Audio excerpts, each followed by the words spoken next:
forward. I keep saying, it is the legislature that will make this country move forward. Every revolution, every successful revolution in all countries all over the world started in the legislature. And that's why we are taking this leap to introduce a parliamentary system. It's a fundamental change, we know, but you must take the bull by the horn. You must do things differently. We have practiced this presidential system, and the criticism is endemic, and I don't know whether I would say it's the culture of Nigerians. It's difficult for us to change. They say culture die hard, and what we need to do is to cause a fundamental change, which is moving away from this very expensive system of government, which I don't think that Nigeria can bear as it stands today. No matter how much we try, you can get the most sincere person as president of this country. But because of the system that we have put in place, it will be difficult to make any fundamental progress. As a follow-up to that, people say, and of course it is apparent. Now, in course of proposing this new constitution, or this amendment or alteration to the constitution,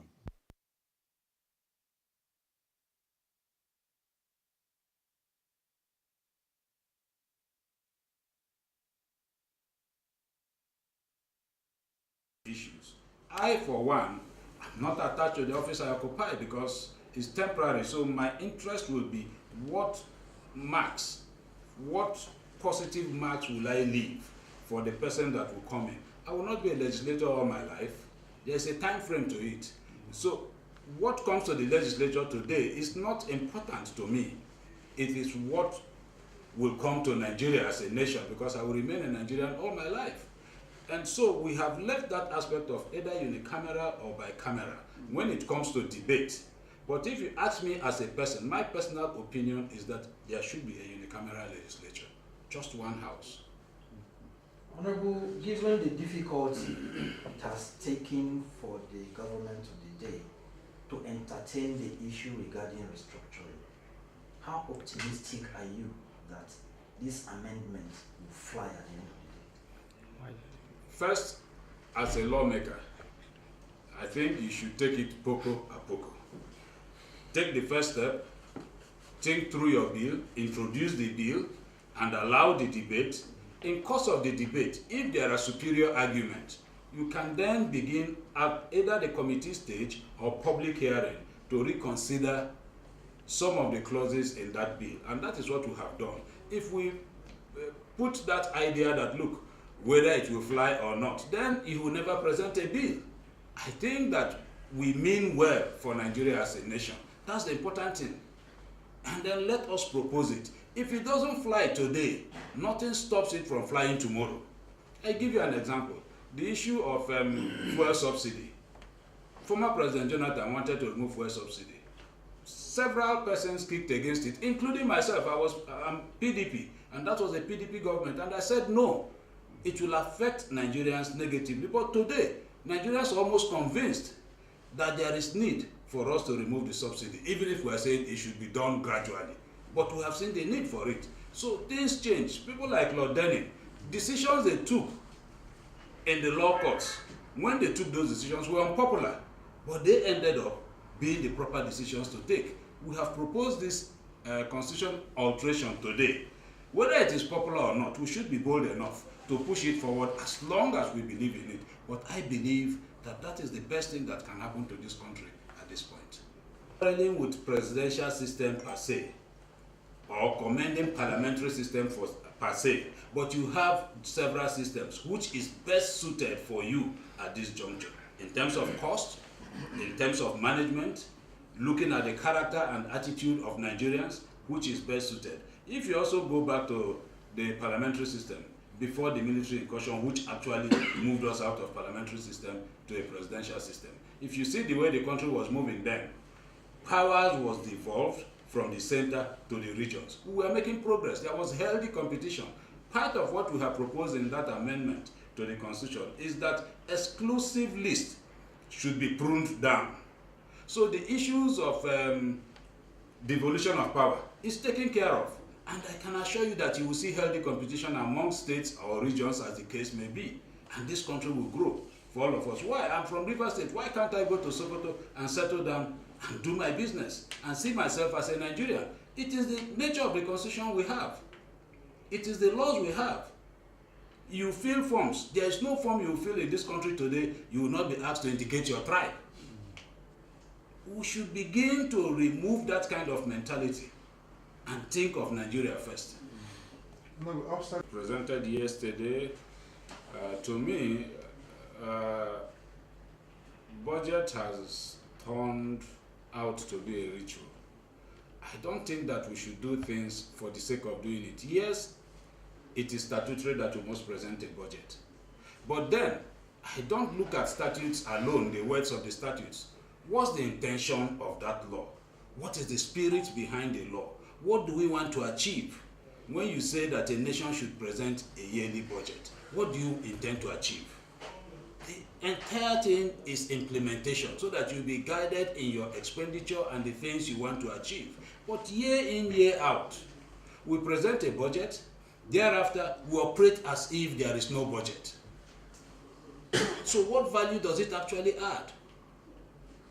We only use that to cover up anomalies in the system.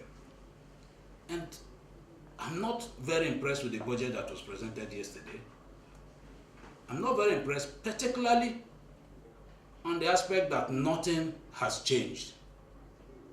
Nothing new. Capital provision is so low.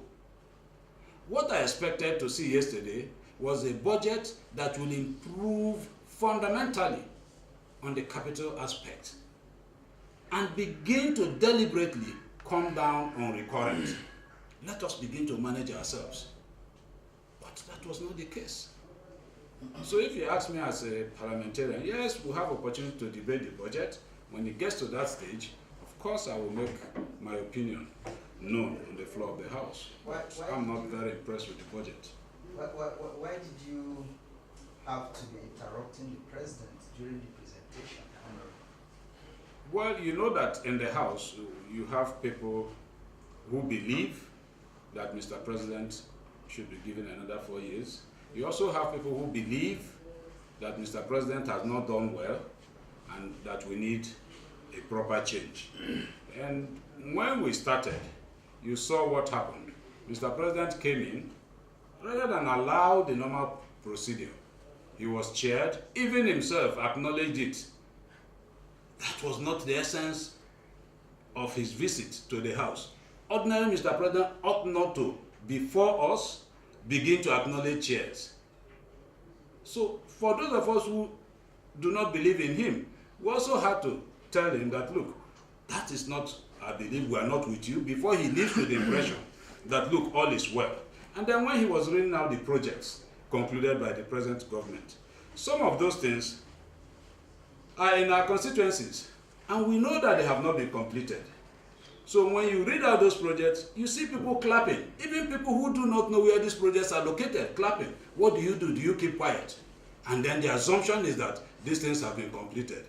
What happened yesterday, it's not intended to slight the office of the President of the Federal Republic of Nigeria. No Nigerian will want to slight that office, because it's an office that we all pray and hope that tomorrow, even one of us should occupy it. So if you run down the office, I don't think it's sound or proper to do that. But however, Mr. President must know the truth.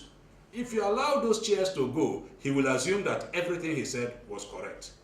Mr. President wouldn't have gone to all those sites to see those projects for himself. But going back yesterday, I'm sure he will call for a proper evidence to ensure that those things he railed out are correct, and then he will now see the truth behind it. Honorable, before then, you guys, we learned that you guys have already made up your mind that you wanted to protest, even before the chairing. Now, the essence of the protest was not what played out. Some of us felt that budget has become a ritual, and that we wanted proper implementation of the budget.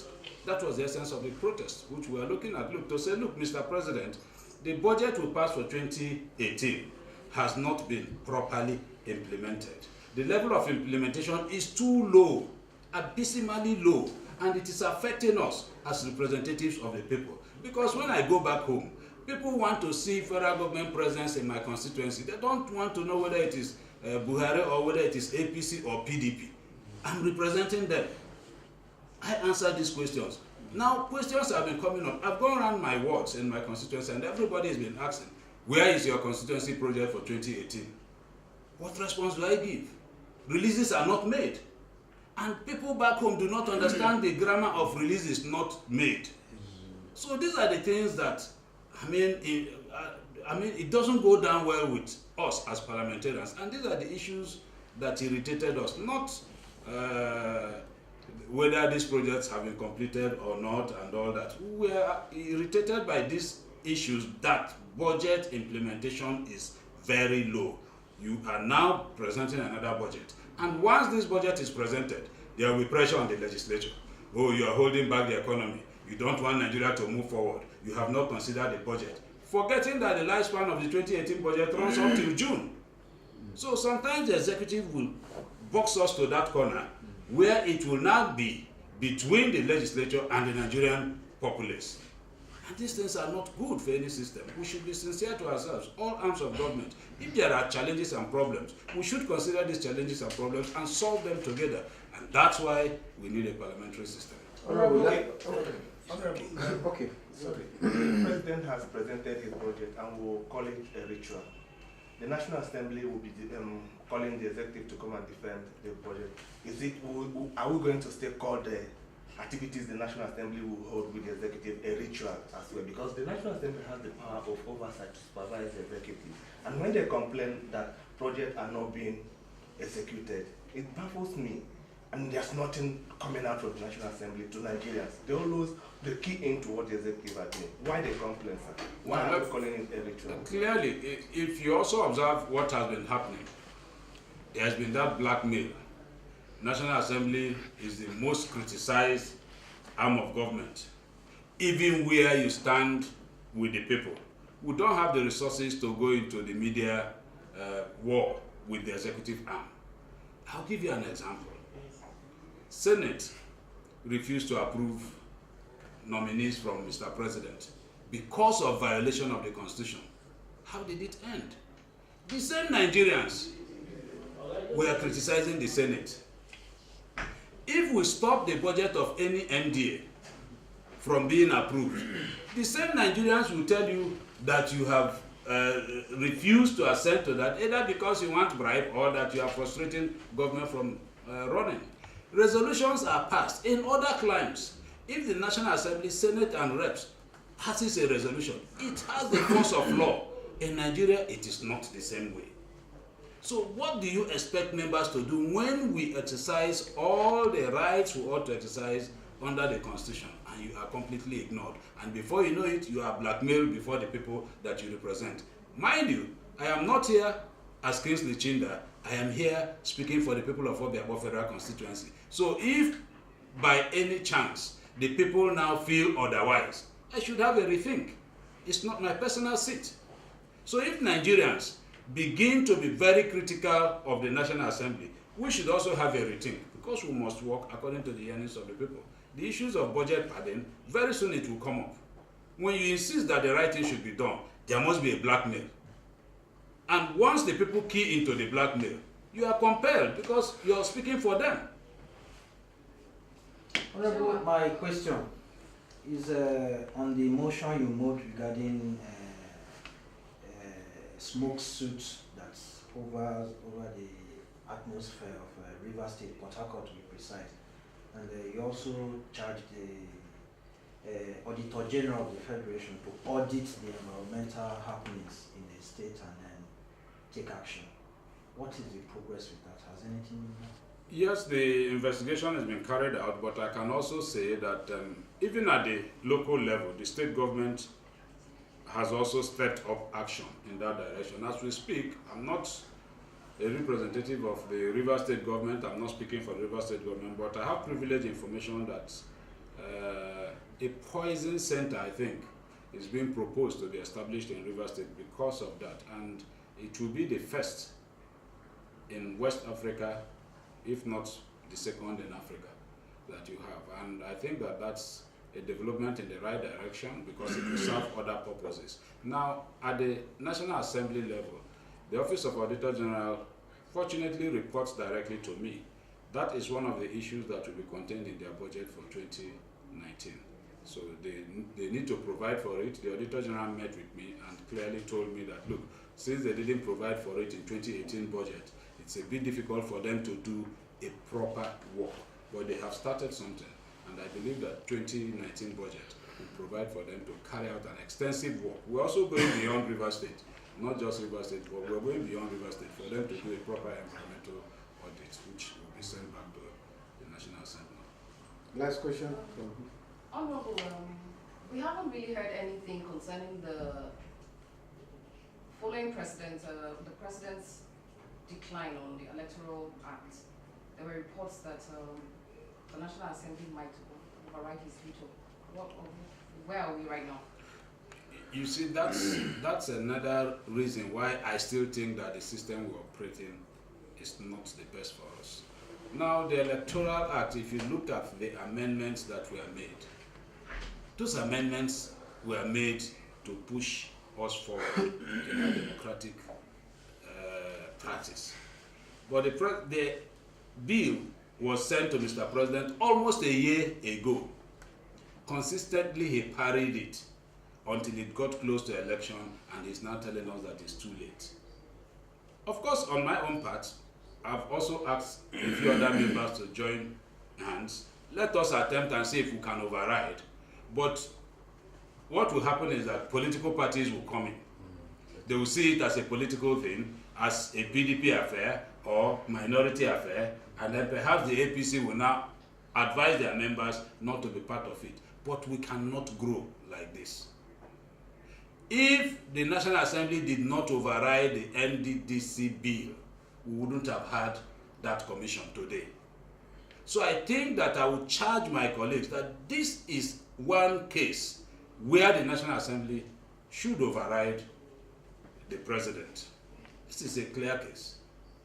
Sir, do you think the Amnesty International should be banned from Nigeria as proposed by the EU? Secondly, sir, what do you have proposed that?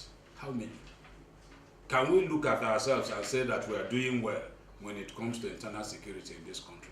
You just mentioned a retired military general at that level being assassinated. And this is the second retired general within the last 3 months in a country, and you think that we are still safe. And then you want to condemn reports that border on security. We should wake up. We should be a little bit more serious. And let us be a little bit more sincere to ourselves. We have security issues. We have security challenges. I don't think that these challenges are insurmountable. They are not. We can surmount them, but people are playing politics with these security issues, and that's why it is lingering on. So to me, I don't even, when I see the headline, I don't bother to read such headlines that Amnesty International should be suspended from Nigeria. It's laughable. Let's not talk about that. We ridicule ourselves in the Committee of Nations when we say such issues.